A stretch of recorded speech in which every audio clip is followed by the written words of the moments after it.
ABP news. नमस्कार, मैं संतोष।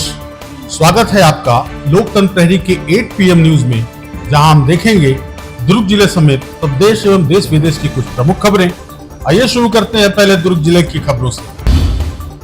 दुर्ग जिले के पुरई गांव में प्रस्तावित खरसिया नवा रायपुर परमाल कसा रेलवे लाइन परियोजना के लिए जमीन सर्वे का काम शुरू होते ही किसानों का विरोध सामने आया है। करीब 18,658 करोड़ रुपए की इस परियोजना के लिए 14 गांवों की जमीन अधिग्रहित की जानी है। ग्रामीणों का आरोप है कि जमीन के बदले मिलने वाले मुआवजे और शर्तों पर प्रशासन ने स्पष्ट जानकारी नहीं दी है। किसानों ने 4 गुना मुआवजा, परिवार के एक सदस्य को नौकरी और वर्ग फीट के हिसाब से मुआवजा देने की मांग की है। मौके पर स्थिति बिगड़ने के बाद पुलिस को हस्तक्षेप करना पड़ा और कुछ ग्रामीणों को उतई थाना ले जाया गया। फिलहाल प्रशासन की ओर से किसानों की मांगों पर चर्चा की बात कही जा रही है। भीषण गर्मी के बीच भिलाई से मानवता की एक मिसाल सामने आई है। श्री साईनाथ जन सेवा समिति द्वारा Bhilai power house railway station पर ट्रेन के सामान्य डिब्बे में यात्रा कर रहे यात्रियों को ठंडा पानी की बोतलें वितरित की गई। समिति के सदस्यों ने बताया कि गर्मी के मौसम में सामान्य कोच में यात्रा करने वाले यात्रियों को काफी दिक्कत का सामना करना पड़ रहा है। इसी को ध्यान में रखते हुए यह सेवा कार्य किया गया। इस दौरान समिति के सदस्य स्वयं उपस्थित रहकर यात्रियों को पानी बांटते नजर आए और सभी ने गर्मी में अधिक पानी पीने और स्वास्थ्य का ध्यान रखने की अपील की। समिति के अन्य सामाजिक संगठनों से भी अपील की है कि वे भी आगे आकर यात्रियों की सेवा करें। समिति ने यह संकल्प लिया कि आगे भी ऐसे सेवा कार्य जारी रहेंगे और प्रत्येक रविवार को रेलवे स्टेशन पर ठंडा पानी वितरण किया जाएगा।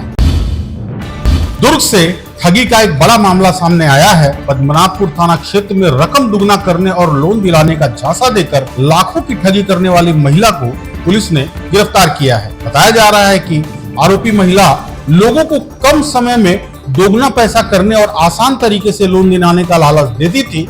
इसी लालच में आकर कई लोग उसके जाल में फंस गए और करीब 10 लाख रुपए से ज्यादा की ठगी का शिकार हो गए। पुलिस ने 2 अलग अलग मामलों की जांच करते हुए रायपुर नाका निवासी लक्ष्मी टांडी को गिरफ्तार किया है। फिलहाल पुलिस पूरे मामले की जांच कर रही है और आरोपों के अन्य बैंक खाते और लेन देन की भी पड़ताल की जा रही है। भिलाई में एक बुजुर्ग महिला से मंगलसूत्र छीनने की घटना सामने आई है। सेक्टर 6A मार्केट से दवा लेकर घर लौट रही 65 साल की महिला को एक युवक ने रास्ता पूछने के बहाने रोका और अचानक उसके गले से सोने का मंगलसूत्र छीनकर भागने लगा। महिला के शोर मचाने पर आसपास के लोग सतर्क हो गए। इसी दौरान पेट्रोलिंग पर निकले भिलाई नगर CSP सत्य प्रकाश तिवारी और उनकी टीम ने तुरंत आरोपी का पीछा कर उसे पकड़ लिया। आरोपी की पहचान हर्षचंद्राकर निवासी कुर्सी पार्क के रूप में हुई। पुलिस ने उसके पास से छीना हुआ मंगलसूत्र बरामद कर मामला दर्ज कर उसे जेल भेज दिया।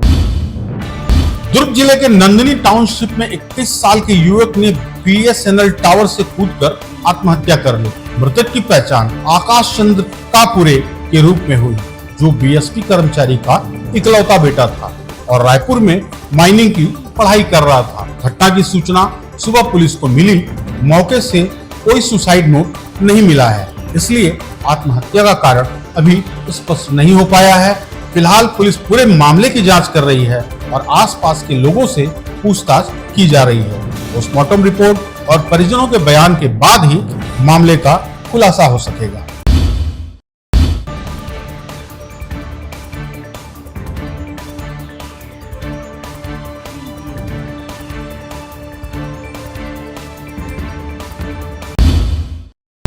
अब नजर डालते हैं प्रदेश की खबरों पर। आज भारतीय जनता पार्टी अपना 47वां स्थापना दिवस मना रही है।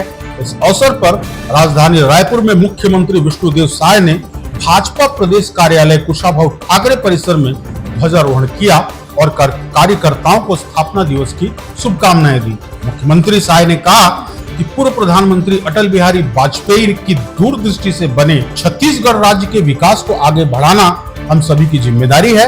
उन्होंने कहा कि प्रदेश में सुशासन, विकास और जन कल्याण के लिए सरकार लगातार काम कर रही है। साथ ही कार्यकर्ताओं से संगठन को मजबूत करने और जनता की समस्याओं के समाधान के लिए सक्रिय रहने का आह्वान किया। 6 से 12 अप्रैल तक प्रदेश में सेवा सप्ताह और कई संगठनात्मक कार्यक्रम आयोजित किए जाएंगे। 7 से 12 अप्रैल तक गांव बस्ती चलो अभियान के तहत सांसद, विधायक, संगठन और पदाधिकारी गांव और बस्तियों में जाकर लोगों से संवाद करेंगे।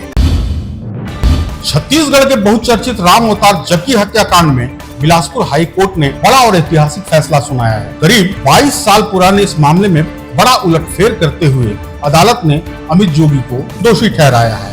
हाई कोर्ट की division bench chief justice Ramesh Sinha और जस्टिस अरविंद कुमार वर्मा शामिल थे ने सीबीआई की अपील को स्वीकार करते हुए ट्रायल कोर्ट के 2007 के फैसले को पलट दिया। अदालत ने तात्कालिक मुख्यमंत्री अजीत जोगी के बेटे अमित जोगी को हत्या और आपराधिक साजिश का दोषी मानते हुए उम्र कैद की सजा सुनाई। साथ ही 1000 रुपए का जुर्माना भी लगाया। गौरतलब है कि 4 जून 2003 को एनसीपी नेता राम अवतार जग्गी की गोली मारकर हत्या कर दी गई थी। इस मामले में कुल 31 आरोपी बनाए गए थे, जिसमें से 28 को पहले ही सजा हो चुकी थी। हालांकि 2007 में सबूतों के अभाव में अमित जोगी को बरी कर दिया गया था। बाद में जग्गी के बेटे सतीश जग्गी ने सुप्रीम कोर्ट में अपील की, जिसके बाद यह मामला फिर से हाई कोर्ट में खुला। अब हाई कोर्ट के इस फैसले के बाद छत्तीसगढ़ की राजनीति में एक बार फिर हलचल तेज हो गई है। राजधानी रायपुर में आज छात्र राजनीति को लेकर बड़ा विरोध प्रदर्शन देखने को मिला। छात्र संघ चुनावी बहाली की मांग को लेकर एनएसयूआई कार्यकर्ताओं ने पंडित रविशंकर शुक्ल विश्वविद्यालय का घेराव कर दिया। बड़ी संख्या में पहुंचे कार्यकर्ताओं को पुलिस ने यूनिवर्सिटी के मुख्य गेट पर रोक लिया, जिसके बाद नाराज कार्यकर्ता धरने पर बैठ गए और जमकर नारेबाजी की। हालांकि बाद में एनएसयूआई के प्रतिनिधिमंडल ने प्रशासन को ज्ञापन सौंपा और अधिकारियों के आश्वासन के बाद प्रदर्शन समाप्त किया। लेकिन एनएसयूआई ने साफ चेतावनी दी है कि अगर 7 दिनों के भीतर उनकी मांग पर कार्रवाई नहीं हुई तो उग्र आंदोलन किया जाएगा। रायपुर जिले में अवैध खनन के खिलाफ खनिज विभाग ने बड़ी कार्रवाई की है। जिला कलेक्टर डॉक्टर गौरव सिंह के आदेश और डिप्टी डायरेक्टर खनिज राजेश मालवीय के मार्गदर्शन में खनिज विभाग की टीम ने खरोरा तहसील के ग्राम धनसुली और मुरा में अचानक निरीक्षण किया। जांच के दौरान कई चूना पत्थर खदानों और क्रेशर प्लांट में खनिज नियमों और पर्यावरण नियमों का उल्लंघन पाया गया। इसके साथ ही स्वीकृत क्षमता से अधिक भंडारण और अवैध भंडारण भी मिला। कार्रवाई करते हुए विभाग ने 4 क्रशर प्लांट को सीलबंद कर दिया और संचालकों को नोटिस जारी कर दिया गया है। बलौदा बाजार के कटंगी में एक बड़ी आगजनी की घटना सामने आई है।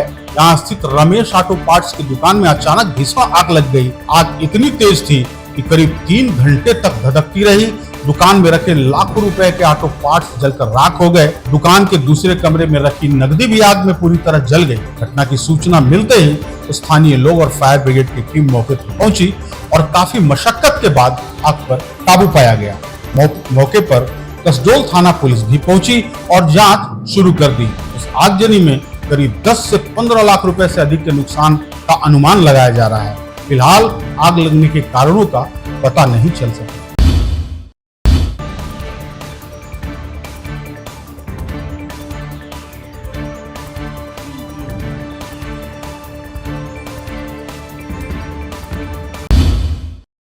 अब नजर डालते हैं देश विदेश की खबरों पर। सरकार ने देश में खाद्य और एलपीजी सप्लाई को लेकर बड़ा अपडेट दिया है। सरकार के अनुसार देश में गेहूं चावल का बफर स्टॉक तय मानकों से 3 गुना अधिक है। खाद्य मंत्रालय के मुताबिक देश में इस समय करीबन 602 लाख मीट्रिक टन खाद्यान्न का भंडार मौजूद है, जो कि पीडीएस और किसी भी आपात स्थिति के लिए पर्याप्त है। वहीं पेट्रोलियम मंत्रालय ने कहा है कि युद्ध के कारण कुछ सप्लाई प्रभावित हुई है, लेकिन देश में एलपीजी की कोई कमी नहीं है और अतिरिक्त कार्गो की व्यवस्था कर ली गई है। सरकार ने ब्लैक मार्केटिंग पर भी बड़ी कार्रवाई की है। पिछले कुछ हफ्तों में 1 लाख से ज्यादा छापे पड़े, 850 एफआईआर दर्ज हुए और 220 लोगों को गिरफ्तार किया गया। हिमाचल प्रदेश के ऊना जिले के बहडाला गांव में एक दिल दहला देने वाली घटना सामने आई, जहां एक रिटायर्ड फौजी ने 4 से 6 साल की मासूम बच्ची को अमरूद तोड़ने के आरोप में घर की सीढ़ियों की रेलिंग से बांध दिया।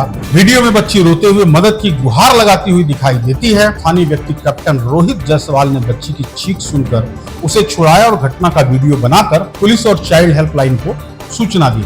वीडियो वायरल होने के बाद पुलिस ने तुरंत कार्रवाई करते हुए आरोपी के खिलाफ बीएनएस की धारा 115(2), 127(2) के तहत एफआईआर दर्ज कर ली। महिला आयोग ने इस भ्रष्टाचार पर संज्ञान लिया है और मामले की जांच जारी है। असम में विधानसभा चुनाव से पहले सियासी संग्राम तेज हो गया है। कांग्रेस नेता पवन खेड़ा ने प्रेस कॉन्फ्रेंस कर मुख्यमंत्री हिमंता बिस्वा शर्मा और उनकी पत्नी पर संपत्ति और पासपोर्ट को लेकर कई सवाल उठाए। इसके जवाब में मुख्यमंत्री शर्मा ने आरोप को मनगढ़ंत और दुर्भावनापूर्ण बताया।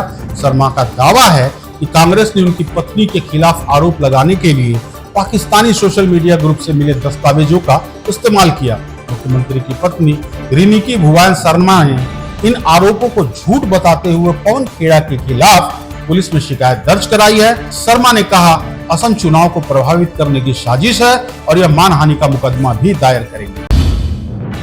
मध्य पूर्व में तनाव लगातार बढ़ता जा रहा है। अमेरिका और इजराइल के संयुक्त हमले के बाद ईरान को एक और बड़ा झटका लगा है। ईरान के सबसे शक्तिशाली सैन्य संगठनों में से एक इस्लामिक रिवोल्यूशनरी गार्ड कॉर्प्स के खुफिया प्रमुख मेजर जनरल माजिद खादेमी की मौत हो गई है। बताया जा रहा है कि अमेरिकी इजरायली हमलों की श्रृंखला में 25 से ज्यादा लोगों की जान गई है।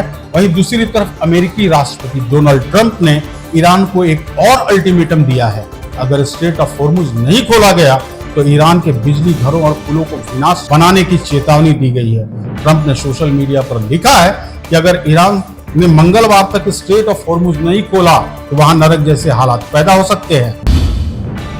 पाकिस्तान में पेट्रोल और डीजल की बढ़ती कीमतों से जनता का गुस्सा भड़का दिया है। सिंध प्रांत के कई शहरों में लोग सड़कों पर उतर आए हैं। शुक्र में सिंध यूनाइटेड पार्टी के कार्यकर्ता ने कफन पहनकर विरोध प्रदर्शन किया और भूख हड़ताल शुरू कर दी। प्रदर्शनकारियों का कहना है कि महंगाई ने आम लोगों का जीना मुश्किल कर दिया है। पीटीआई नेताओं ने दावा किया कि पेट्रोल की कीमत 378 पाकिस्तानी रुपए प्रति लीटर तक पहुंच गई है।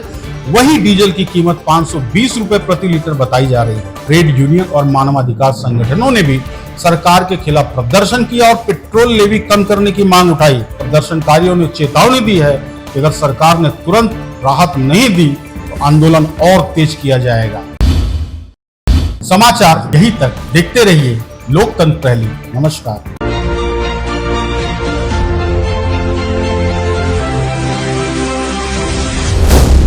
LP News. This program is sponsored by SR Hospital and Research Center.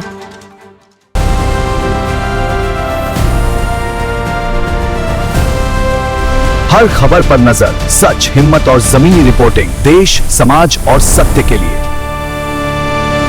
LP News, आपकी आवाज।